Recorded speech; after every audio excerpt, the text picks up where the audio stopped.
নমস্কার বন্ধুরা, আজকের গল্প বোকা ও তার পিঠে। এক মূর্খ লোক ছিল।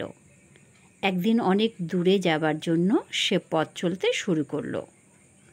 পথে কখন কি প্রয়োজন হয় এই ভেবে সঙ্গে কিছু টাকা কড়িও নিয়ে রাখলো। পথ চলতে চলতে একসময় তার খুব খিদে পেয়ে গেল। কি খাওয়া যায় ভাবতে ভাবতে চোখে পড়ল পিঠে। মনের আনন্দে সে আধপন কড়ি দিয়ে 8খানা পিঠে কিনল। প্রচণ্ড খিদে পেয়েছিল তার।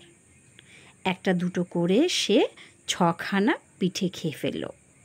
কিন্তু তখনও তার পেট ভরেনি, এখনও খিদে পাচ্ছে। তারপর সে আরেকটা পিঠে খেলো। ওমা, এবারে সঙ্গে সঙ্গে তার পেট একেবারে ভরে গেল। বোকা লোকটা এবার ভাবতে বসল, হায় রে, আমি কি ঠকাই না ঠকলাম। এই পিঠেখানা তো আগে খেলেই হতো। মিছি অতগুলো পিঠে খেয়ে নষ্ট করলাম। এই পিঠেটা আগে খেলেই আমার পেট ভরে যেত, তাহলে বাকি পিঠেগুলো জমিয়ে রাখতে পারতাম। এইবার পথে যার সঙ্গেই তা দেখা হয় সে বলে, জানো ভায়া, আমি কি বোকা, বলে পুরো বৃত্তান্ত তাদের বলে। তার এরকম কথা যে শোনে সবাই তার বোকামির বহর দেখে শুনে হাসতে লাগলো। নমস্কার।